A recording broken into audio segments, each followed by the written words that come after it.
for the end zone, and Jefferson! Touchdown, Minnesota! Here is McCaffrey, right side, breaks the tackle, good shifty move, gets that, still going! McCaffrey's gonna score! Don't have to necessarily get it all the way into the end zone. Gone for the end zone, it's a touchdown! T.J. Hawkinson! Nice cut, there he goes! Take one! To the end zone, touchdown Giants! Let's get it.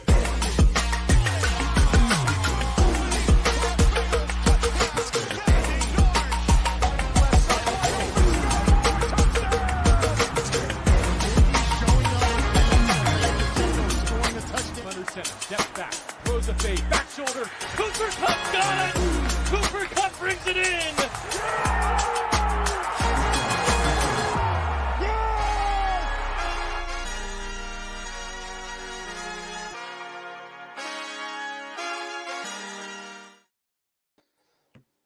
Were you concerned then, Jack? I just, midway through that video as it was on, I was just like, do you know what? I need a drink before this show starts. So I thought I'll go and get a Pepsi Max.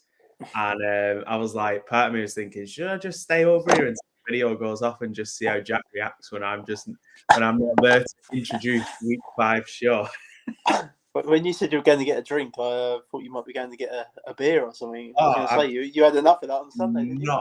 No way. No, plenty of that over the weekend. Yeah. Yeah, for anyone who doesn't know. And welcome back, listeners, viewers, to week 5 of the show. A bit of an unorthodox introduction there. Yeah, this past weekend, Wembley. We had the Wembley game, Jags and Falcons. What an experience that was. Like, I will probably never say never, but, you know, like, to win something like that, and, you know, even when you win contests like that, there's not always going to be box tickets up for grabs, and to win tickets to a corporate box at Wembley, just unbelievable. Like, I'm walking down the corridor and our box couldn't have been further away from the entrance, so did the whole loop of Wembley basically to get to the box. And as I'm walking past, there's like people, like concierge people, stood outside of each individual box, and they're like good morning, sir, good afternoon, sir. And I was just like, there must be someone else around here. Like, that's I don't think. You like, I'm kind of a big deal. Yeah. They already knew that. But yeah, just like got in the box, 2 Welsh fellas. The Ryder Cup was on, which was a plus, because I thought I was going to miss that, and I managed to see almost all of that, other than when we went out and the game started. And one of the 2 Welsh fellas, I think it was a son and his dad, and the son apparently filled in for me on a 5-yard rush DFS show a couple of years back, which I vaguely remember. Is someone filling in for you, Nick? That's not like you, not to turn up to a show, you know. No, it's not. It's like I'm ever present these days. These days, I am on this show. I am literally every week. I've got you in line. That's what it is. That's what it is. Do you know what it is? I just don't want to see that video every week that you post when I don't turn up. It hurts that. No, unbelievable. Like, all you can drink, like, complimentary. So the Coronas were flowing. 11:30 we could go in. 6:30 we got turfed out. Carried on drinking afterwards, because as you do. And the food was unbelievable as well. That's probably the only reason I didn't die, was the food. I did drink for me, like, I've not took that much beer away in a long time, because I can confirm if you was with me, you would have died. So I'm just I would. I usually begin on beer and move on to JD and Coke is normally my go-to drink. And like, I can drink that all night. I will happily just knock that back all night. But beer normally I'm like, nah. I'm like 4 or 5 pints. I'm like, this is bloating this now. But them Coronas were just flying down.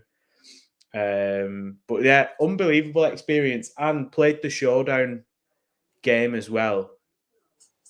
Made a silly mistake in doubting my lineup and picking what ended up being the more popular play in Ridley rather than playing Kirk. And Ridley's not really been on it this year. Well, he had that out, didn't he? And then he's gone a bit quiet since. A bit quiet, and I don't, he's probably attracting cornerback one, and yeah, I just went Ridley. He had the touchdown, but aside from that, really poor. All the volume went to Kirk, and in fairness, Lawrence and Kirk are more accustomed to each other. He probably is more of a go-to receiver for him at this stage. So I had that thought in mind, and Kirk was cheaper, would have let me do a lot more in my lineup. And instead, I went with Ridley and paid the price because I also played the Jags D, and very few in the contest that I was in played it. I think it was only 11% owned, maybe. But it wasn't a massive contest what I played, so it didn't equate to a lot of people. Jags D balled out, pick six, several sacks as well. I think a fumble recovery. They scored pure points, so it was just that process of not selecting the right captain, and what that would have allowed me to do elsewhere in the lineup as well is probably fit someone else in who might have, like I've not reviewed the lineup in full because it didn't cash, and I was like, no, do you know what? I've messed up there, but then went on another mistake on Monday, Jack, and was thinking, do you know what? I fancy the Seahawks in this game because the Giants, let's be honest, garbage. And I'm thinking, tell me about it. You know what? Just play the Seahawks defense. If you've learned anything from the other day with the Jags, it's play defense because they'll probably go lower up. And if the defense is on it, they could put up a big score. And I didn't play the defense. I played the kicker. And what happened? Well, I built 5-1 lineups for that on the Seattle side. I in both cash and GPPs. I cashed in both. I had the defense in both lineups, so that worked out well. I didn't have them in the captain spot, which was unfortunate for GPPs. But yeah, it wasn't. It was a good week overall. I had a very, very good week. Yet again, my highest scoring lineup on DK was 177 points. That just obliterated most of the tournaments I was in, cash lineups and things like that. So a good week there. Finished third in the high roller of the Nat Coombe show, which is nearly took it down back to back. I also cashed in Fantasy Gameday app. First go on there. We will get into that a little bit later in the show. We're going to compare my lineup to the winning lineup. I come seventh in it. I think seventh I come in it. But it's a little bit different to DK, the format, etc. But we'll get into that on the when we get to that. But Nick, I think it's a good starting point tonight with Showdown, as you've mentioned there, and the state of the Sims situation, which is something I've been keeping a closer eye on as of late. I now have come to the conclusion that the Millie Maker Showdown contest are absolutely pointless in playing if you're not entering 150 lineups. And this is not me moaning because I'm one of these people. I've worked for a DFS company. I get fed up with people saying that you can't take down GPPs with one entry. Believe me, you can. I've done it. It's not impossible to do. However, Showdown, because it's a limited player pool for starters, and now we've got these Sims everywhere. I mean, they've all got them. Like every single one of these bigger companies, big DFS companies, have got these Sims that are simulating the game like 10,000 times, blah, blah, blah, blah. I've done some research, gone back over the Millie Maker Showdowns for the whole of the year. So the Monday night game, Nick, that you were just mentioning, there was 31 dupes in that Millie Maker contest, and I didn't think when I saw the defense in that game was optimal in the captain spot. When the defense is normally optimal, people don't normally get to it. I thought it might still be duped because of the sims and things like that, but 31 times it was duped. I was shocked, really. As I said, I've gone back over every showdown contest in the Millie Maker this year. Not one has been won by one person outright. They've all been duped, and there was one in week 2 on the Monday night game where only 2 people shared the Millie at the top. Now, these people that are obviously winning the Millie contest, even when there's 31 dupes, for example, they're not winning a lot of money. They are still winning a lot of money. But if you're going in there with the mindset that how we play, for example, me and Nick, we're free max most of the time. That's it. It's not impossible to win. It's not impossible to get that dupe, but the sims for me have made it pointless in me playing that contest anymore, because there's no way I can get to a lineup that would not be duped because of the sims. Yeah,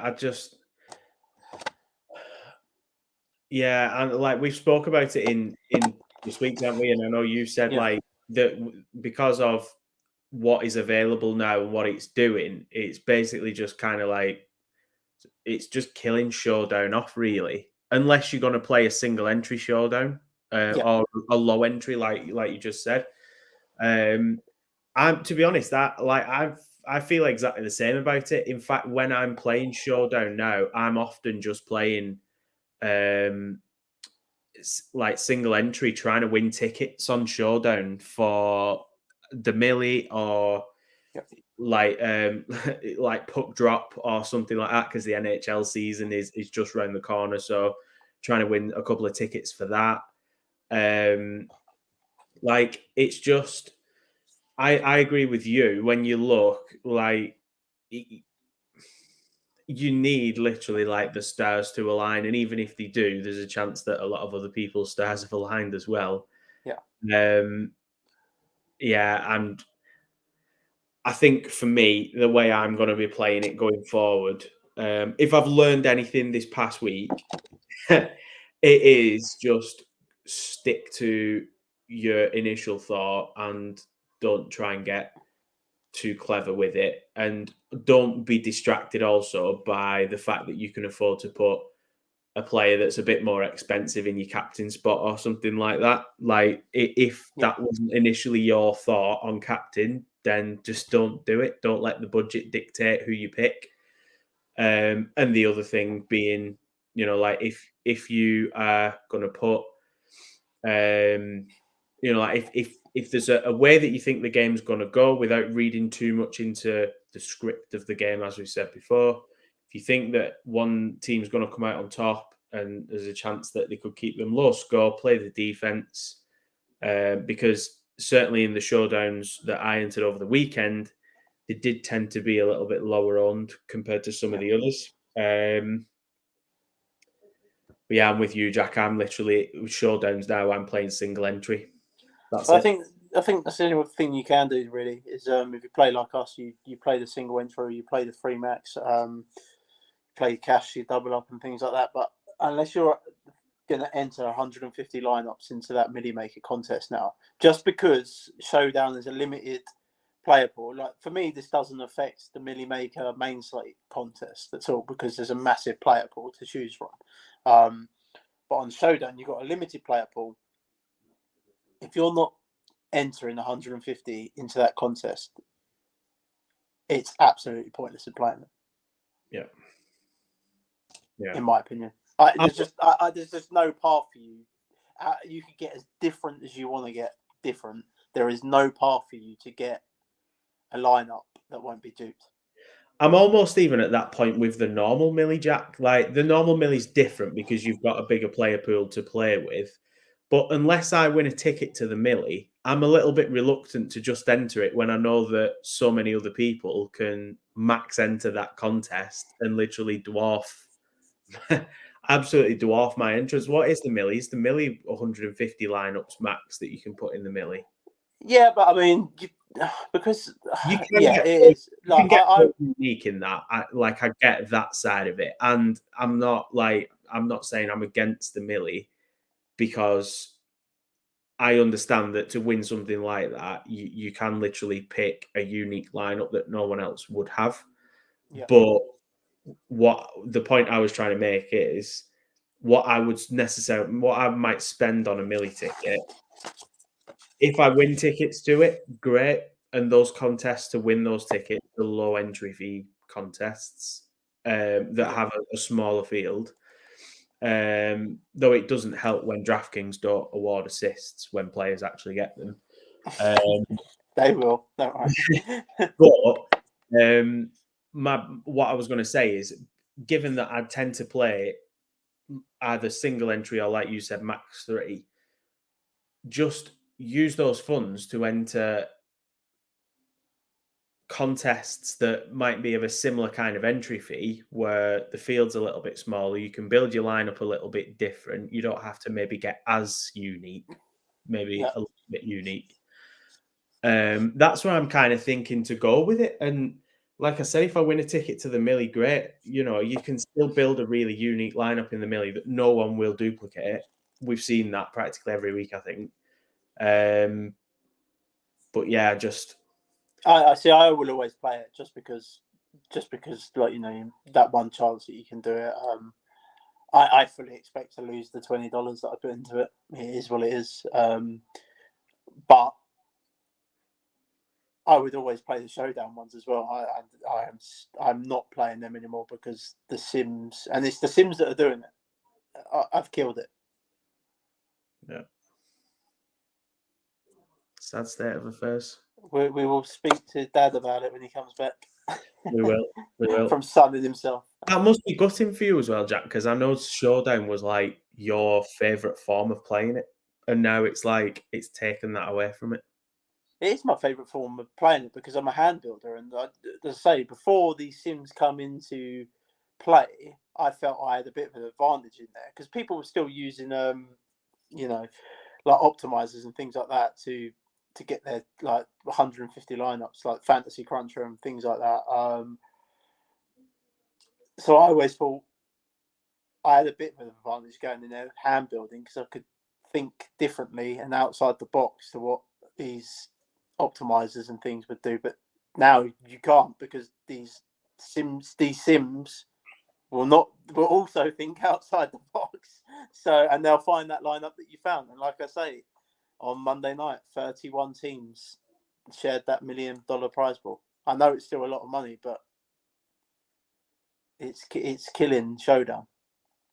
It's a lot of money, and you sounds daft saying this, but you'd kind of feel aggrieved if you won it, like because of the fact that 31 others have won it as well. But I know, like someone I respect, I quite respect Tambo, Tyler Tamboline, for people who don't know on Twitter, and he won the Millie contest showdown on Thursday, the Thursday night game, which was the Lions and the Packers, and he had the David Montgomery captain spot there. But that was just, I mean, he ended up winning $10,000. Like I say, like I say only $10,000, but you'd just be gutted, wouldn't you? Like you've got the optimal lineup and you've got it in that contest, and now you've got to share it with like 100 different people. Yeah, I know. You've just mentioned David Montgomery there, and it's just like that really wound me up. That, to be honest, to wake up and see that, it really wound me up that earlier in the day the reports were that he wasn't even going to suit up, and then he suits up and goes and does that. They just hate Jamal Gibbs. But like we've said every week, like look at how they played last season. Like, any different?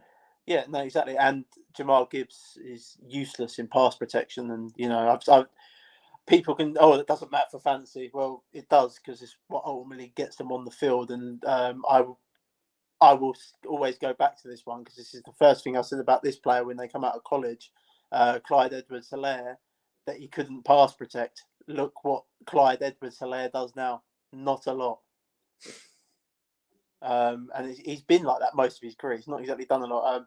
So again, Jamal Gibbs is a rookie. This is certainly something he can learn and improve on. But ultimately, if you can't do it, it won't get you on the field. Yeah, absolutely. So we got wind of a new kid on the block. Last week it was Jack. Last week was the first week we found out about that. Yeah. Well, I've known about him for 2 weeks. I didn't get a lineup in the first week because there's a 5 p.m. deadline, which I didn't realise. And it got to 5:30, and that's when I kind of sort of finalised everything. And I'd missed the deadline, unfortunately. But like you say, they are kind of a new kid on the block, and I got a lineup in last week. So for anyone that doesn't know, I don't know if you want to pull up the teams, Nick, and then this is the teams from last week. But for anyone that doesn't know, there's a new app out there called Fantasy Gameday app. They're UK guys only. They really mean well. They want to improve the community, grow the community, etc., etc. Really nice guys. I've had a chat with Gurmit, who works for them. Very nice guy. £7.50 per user to enter. Per lineup, to enter into this app. There's 5 entries max, which is quite nice. You know, you've not got people coming in here putting 150 lineups, so you know it's quite an appealing thing to do. The top 20 win a percentage of the prize pool each week, and then there is that 5 p.m. deadline that I mentioned for UK guys. So yeah, just do not forget that, because I forgot it in week 1 and missed out. It's scoring is just basic PPR scoring, all normal stuff. You know, your 4 points for a touchdown, your -2 for an interception, etc., etc. Your team construction here, very different to DraftKings. So you've got a £40,000 budget. You've got 1 quarterback, 2 running backs, 2 wide receivers, 1 tight end, and 1 flex spot. The flex spot can be a running back, wide receiver, or a tight end. And then you've also got a captain option, and the captain, like in Showdown contest on DraftKings, but here, like, they get 1.5 on DraftKings. On here, they get double their points. The captain has to be a non-quarterback. You can't be putting in a quarterback in the captain spot. But they all come within your £40,000 budget. You can't captain a player that you've got in another position. The captain has to be someone completely different. And we got 2 lineups here. We got my lineup on the right, and the winning lineup on the left. I managed to cash, like I mentioned. I come 7th last week in this contest. And yeah, thanks to CMC. I mean, you needed him. He was 100. You know, I locked him in, Nick, 100% last week on everything. On the DraftKings slate as well. Yeah, on everything. I 100% CMC last week. He's becoming one of them kind of players where if you don't own him, like you ain't winning. Like he's almost becoming like a bit like. Do you remember last season, Jack? We played a bit of like soccer, DFS, and stuff like that. I'm saying soccer. I absolutely hate myself for even just saying that. Well, that's what it's called on DraftKings, soccer. And we played a bit of that last year. If you didn't have Haaland, like most, you were really going to struggle to cash. And even though he was highly owned, like that was pretty much the reason. Kind of feels a bit like McCaffrey's going down that route as well. Yeah, well, I mean, it was such a good play last week. Elijah Mitchell was out, so there was literally no competition for him. Deebo Samuel was banged up as well, so and they literally just used Deebo Samuel as a decoy last week, so it's absolutely brilliant. CMC just went nuts. But yeah, let's take a look at the lineups. Let's take a look at mine on the right here. So I captained CMC, 97.40 points. Have a day. Interestingly, Jack, as well with this, because this is like a bit of a mix between like a normal, standard, classic kind of contest, and like you said, because the captain's in there as well, which can't be a quarterback, but can be a running back, wide receiver, or tight end. Yep. And because you score 2 times points, like I'm looking at this and I'm thinking, well, if it's double points, like where in other formats you might think like you kind of want to avoid the most expensive players on the slate sometimes because you can't hit value. Because you're getting double points, it kind of feels like you can pretty much hit value every week with the most expensive player that's going to be on the slate, providing they return a reasonable score. Like McCaffrey this week scores 40 odd points. I mean, that's just silly. But like you said, if you didn't have McCaffrey in your captain spot this past week, you weren't getting anywhere remotely near the cash, because them double points make a massive difference. Oh yeah, no, most definitely. And like, this is where my showdown skill could probably work in my favour on this app, which I actually quite like the captain spot actually. And then obviously it's kind of worked out for me. I thought about it, and my thought process around CMC, I've just mentioned it there. Mitchell was out, Deebo Samuel was banged up, and I was just like, okay, he's got a very clear path. I know he's got no competition in his backfield. I know San Francisco, all they want to do is run it down your throats, and they're playing one of the worst teams in the NFL. So it paid off massively, and that's just your game theory again. We go back to that all the time, thinking about things like that. But yeah, so the rest of the lineup, I did a bit of a stack here. So I the double up stack with Justin Herbert, Kelly, and Keenan Allen. I am not playing Josh Kelly anymore. I've just refused to play him. I think he's just a very bad running back. That was the last straw this week. Kyron Williams, that guy. Like again, it's the same thing with CMC. The game theory on that. No one is competing with him in that backfield. He's getting 100% of the snaps most weeks.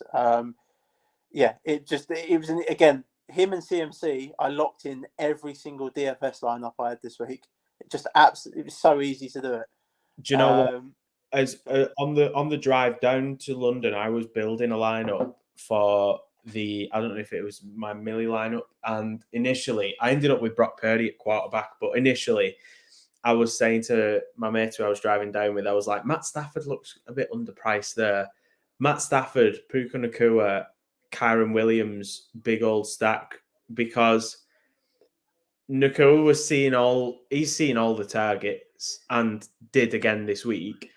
Yeah. The game theory behind Williams was the Rams always do better. They've got a much better record. I saw a stat last week where I think when they run the ball 25 plus times, they've got a record under McVay of it's like 14-1 or 14-2 or something like that. And then each 5 yards you knock off it gets more towards like 8-8. And then you kind of like when they're running it less than 15 times, they lose so many games doing it that way. And they did exactly the same last week. They were running the ball really well, efficiently. 4.2 yards a carry is absolutely fine. They move away from the run game. They lose last week. This week, they run the ball right out of the blocks, and lo and behold, they win. Now, granted, that game was close, but game theory-wise, because of all the heat, I think, that has been on McVay this week about not running the football and why did you move away from something that was working, Kyron Williams was always going to get touches this week. And in the end, I took him out, and it was the stupidest thing I did at the weekend. Mate, I locked CMC in lineups, I locked Williams in lineups, and I locked Puka in lineups. All three of them were in every single DFS lineup I had this week. It was just, that's just game theory. Look, people this is what we preach every week. You need to think what you're doing. You need to think what these teams are doing and what they want to do. If the team, like the Chargers, I've got the Chargers stack on my Fantasy Gameday app team here. I know the Chargers want to throw the ball. The Josh Kelly play was probably a bad play, thinking about it, because I should know that they want to throw the ball. And going back to it now, it was a bad play. Keenan Allen was fine. Justin Herbert was fine. I had the mini game stat there with Diggs and Waddle. The Dolphins just didn't show up in that game, which was unfortunate. Waddle come in a bit banged up, but he's still done okay. I mean, Diggs, again, like McCaffrey, nuked the slate, had an awesome performance. And then I had Pat Fryermuth, who had a real chance to do well in that game, but he got injured. I mean, an injury is an injury. It is what it is, you know, like you can't predict injuries. So yeah, let's compare it to the winning lineup, Nick, and it's a little bit different. There's a few bits and pieces that are the same. Obviously, we've got the same captain. We've got Stephon Diggs in there, which is the same. But then the rest of it's a lot different. I mean, the A-chain thing, I was a bit wary of that. I didn't want to go back to that in any spot last week, to be fair. Yeah, I was the same. I didn't play him anywhere. But I think that's something you have to monitor going forward with that, because he seems the one that they're going to use when they're down in games. And then Mostert is going to be the other guy that they use when they're up in games. So need to kind of monitor that situation going forward. Jalen Hurts, fine pick. I mean, he's stacked in there with AJ Brown. So we can see the stacking definitely works. So you've got both these two lineups where there's been stacking involved. So I like that going forward.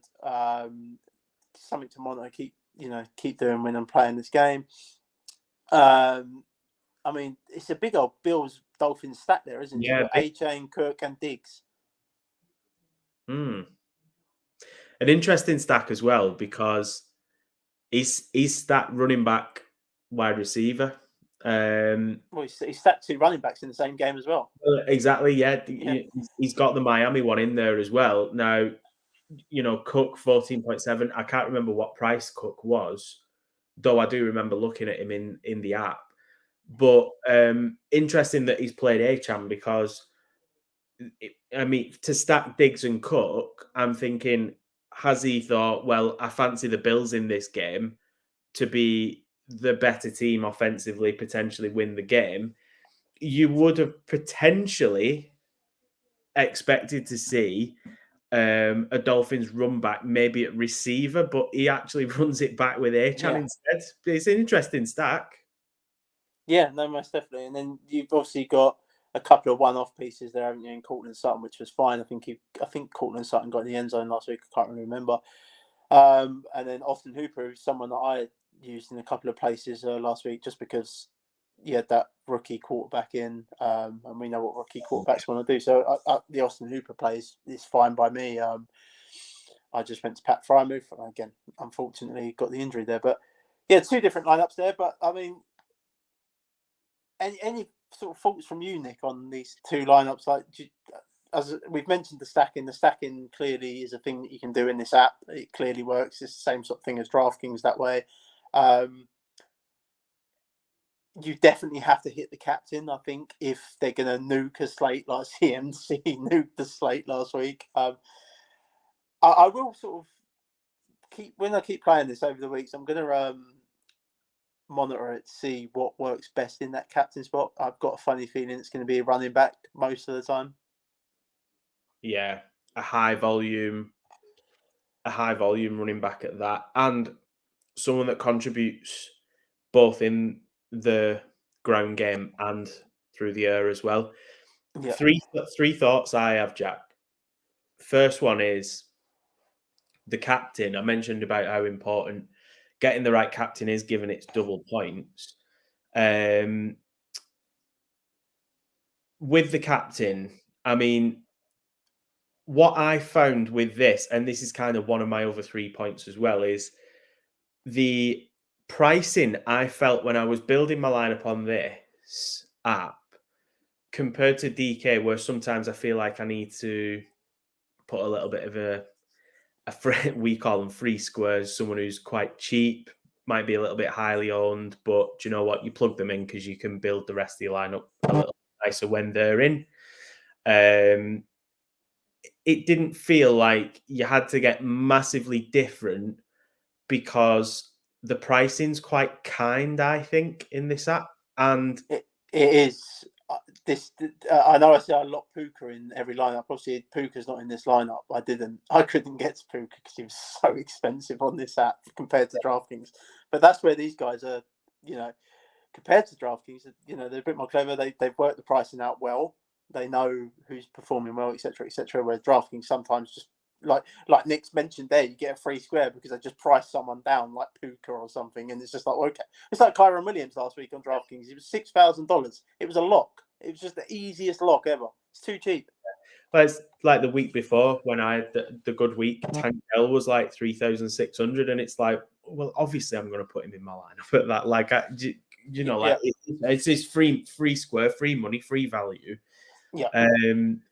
I felt that the pricing was really kind, and for people that are new to DFS as well, I think this app would definitely appeal. I know that Rich only plays like small slates or like small entry fees and stuff, and doesn't play a massive amount of DFS. But this kind of thing might appeal to someone like that because the pricing is kind, and like when you look at both lineups, really, Jack, they're not like there's no one in there where you'd think, oh yeah, that's a bit of a value pick, that's a bit of a risk.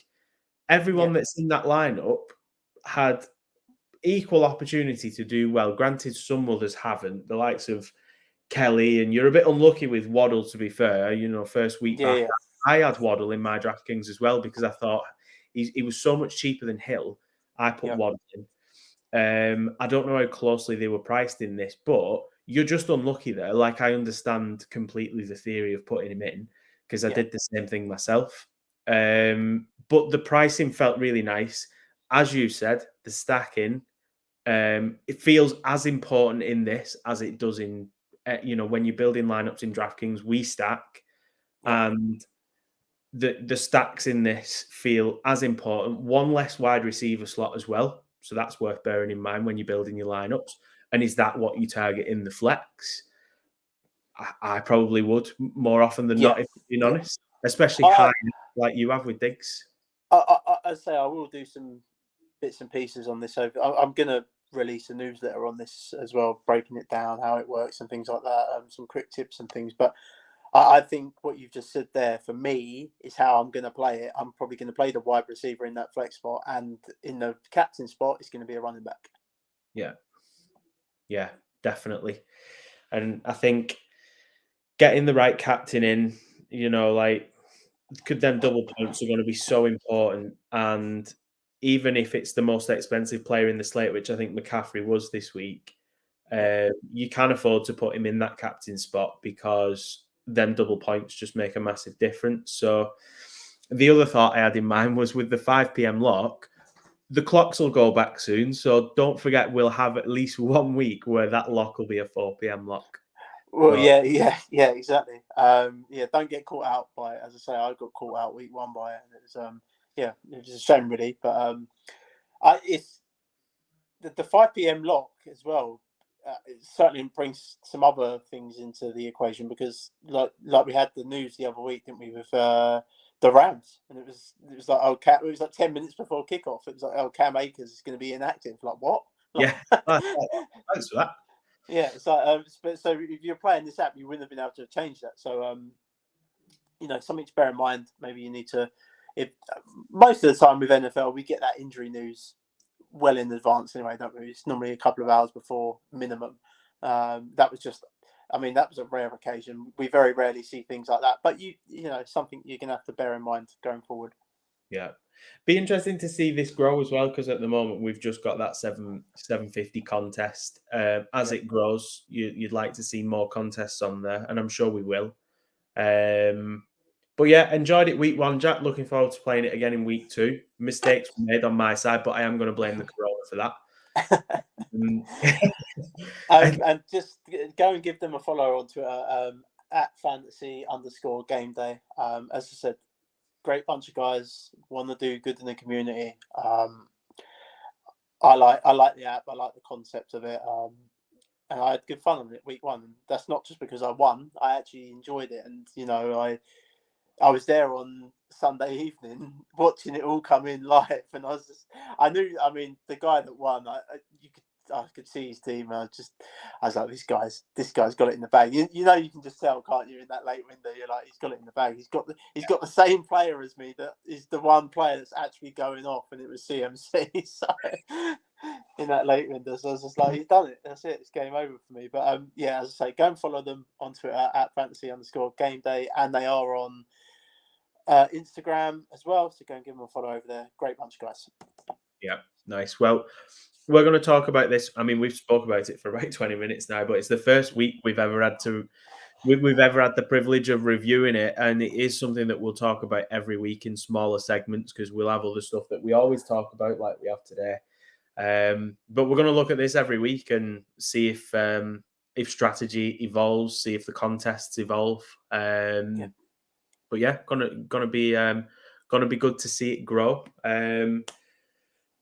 Very exciting news, Jack, for next week. We have, well, I was just going to say the first guest of the season. Mark at this stage feels like a guest because he's just like, he just pops on it now and then. I'd be careful what you say.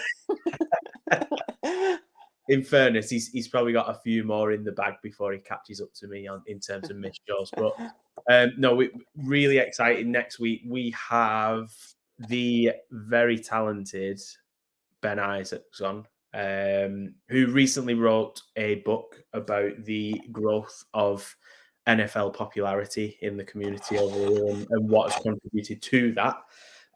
Really looking forward to getting him on because DFS has played its part in that as well, Jack, and it'd be interesting to listen to the thoughts of someone like Ben, who has written about it, has experienced it, also dabbles in it a little bit himself, probably not to our extent, but he has a little go.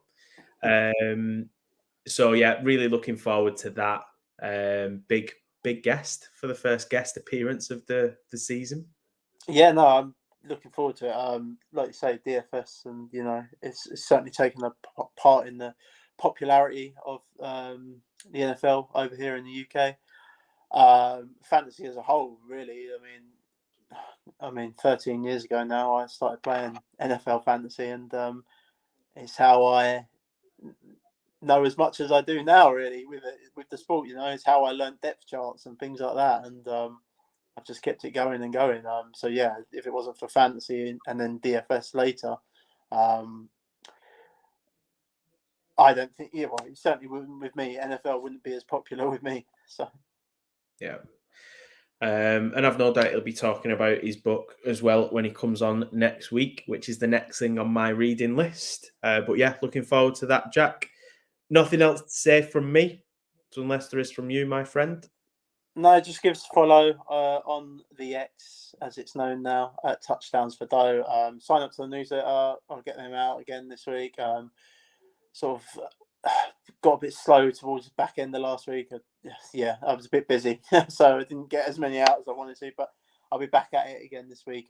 Golf newsletter out as well for our Putting for Dough show today. So yeah. I've been a busy boy today. So did see that. Did see that. Go Europe. Good to see go Team Europe. Good to see them bring it home. And everyone enjoy week 5. Gamble responsibly and all that stuff. Hope you win a lot of money. Let us know on the socials. And we will see you next Tuesday. Mark will be back as well, I think. But for the great Ben Isaacs, join us then. We'll see you next Tuesday.